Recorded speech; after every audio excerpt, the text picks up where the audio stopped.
Bonjour à tous. Je voudrais vous parler de quelque chose de très très important. Alors, aujourd'hui, il y a une coupure depuis pratiquement midi et demi, 13 heures, je ne sais pas à quelle heure exactement. C'est à un moment donné, j'ai vu que mon téléphone, je n'avais plus de réseau. Et pour celui qui se sert que de son téléphone pour accéder à Internet ou aux appels téléphoniques, eh bien, c'est un petit peu compliqué. Il a fallu que je me déplace, il a fallu que j'aille chez l'opérateur, dans le magasin, pour leur dire, voilà, j'ai un problème, qu'est-ce qui se passe, etc. Donc ils m'ont répondu que ça venait carrément du réseau. Alors je suis chez SFR, hein. Alors je voulais pas, j'étais chez Free, Free, bon, SFR c'est pareil, c'est juste parce que j'ai eu une réduction, et puis je me suis dit, allez, pourquoi pas. Mais bon, ils sont tous les mêmes. Donc il y a apparemment une coupure depuis pratiquement midi et quelques. Jusqu'à cette heure-ci, il est pratiquement 19 heures moins quart, toujours pas de réseau.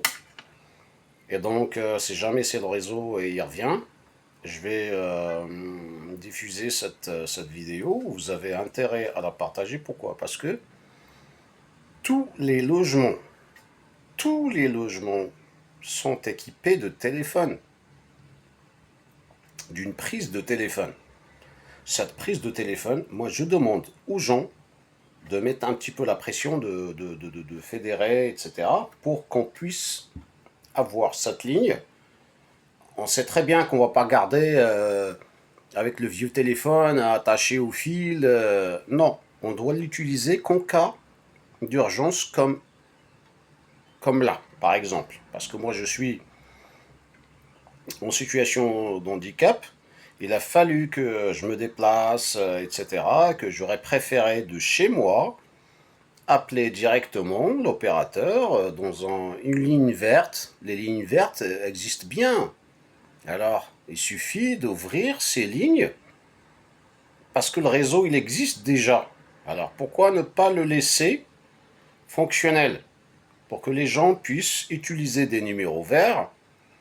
Parce que là, on ne va pas appeler les secours, on ne va pas appeler les urgences, on veut appeler l'opérateur ou une personne de confiance. Ce sera un appel d'urgence, on va pas rester là, de toute façon ça coûte rien du tout, le réseau il est déjà installé, etc.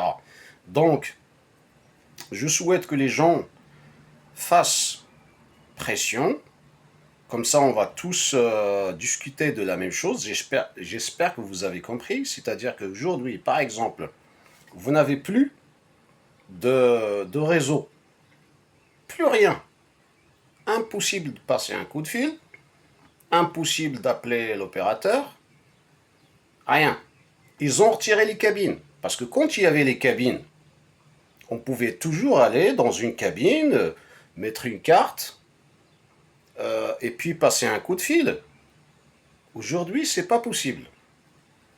Et surtout quand ça coupe pour tout le monde, c'est-à-dire on ne peut pas demander le téléphone au voisin. D'ailleurs, ici, j'ai pas de voisin. C'est encore pire, ce qui fait que. Mais c'est lui aussi.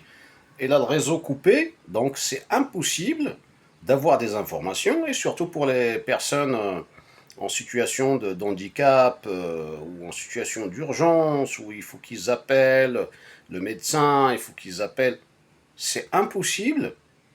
Donc la vie de certaines personnes sont en danger. Bon, moi je peux encore bouger, je ne vous dis pas que je suis vraiment mourant, mais il va falloir ouvrir ces lignes téléphoniques, il va falloir les garder en marche, en fonction. Après, les gens, eux, ils peuvent juste acheter un appareil téléphonique qu'ils vont brancher.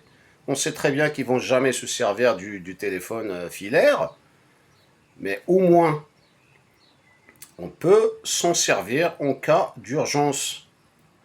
Alors vous allez me dire, non, tout est automatisé. On a l'IA aujourd'hui, l'intelligence artificielle peut très bien faire fonctionner ce service sans qu'un être humain intervient. Il y aura juste une personne de temps en temps qui va essayer, enfin, au cas de panne ou quoi que ce soit. Et en général, ce réseau téléphonique, il n'est pas en panne. Alors, ça serait bien de faire au moins ça. Ça aiderait les personnes âgées, les personnes en situation de handicap, les gens qui n'ont que le téléphone, enfin le smartphone, le téléphone portable pour essayer de communiquer. Donc s'il n'a plus de réseau, comment il fait? Il va courir à droite, à gauche? Non, mais pour certaines personnes, c'est impossible. Donc j'espère que vous allez, enfin, vous avez compris le message. Je vais écrire, enfin, je vais attendre quand même que le réseau revienne. Je vais écrire exactement ce qu'il faut faire.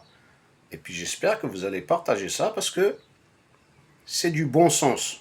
Je ne suis pas là pour demander ou accuser ni quoi que ce soit. Ils ont retiré les cabines téléphoniques. Bon, c'est pas bien.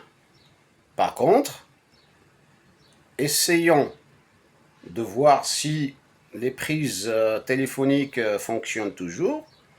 On peut très bien acheter un appareil téléphonique et il n'y a pas besoin d'abonnement ni quoi que ce soit. On peut très bien prendre un abonnement. Ben, ça coûte rien de toute façon. Allez, pour 10 euros par an. 10 euros. Je sais que personne ne va s'en servir qu'en cas d'urgence.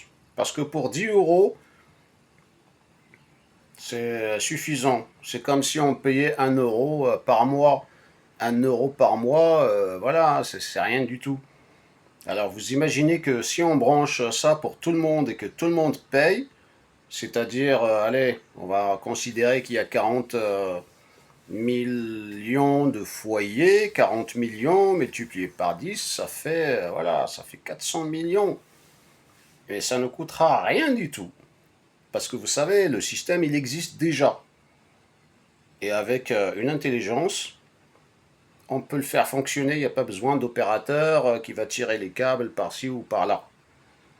J'espère que vous avez compris, mais d'ailleurs, quand je vais mettre cette vidéo, on va pouvoir discuter, échanger, trouver une bonne solution, et pourquoi pas faire comme j'ai dit. Parce que quand ça coupe comme ça, et s'il y a des problèmes, s'il y a des pirates qui vont couper comme ça, il y a plein de gens qui vont se retrouver en détresse. Et ça, franchement, bon, c'est pas bon. À moins que si c'est fait exprès. Voilà, merci beaucoup. Essayez de partager, comme ça on va essayer de trouver des solutions.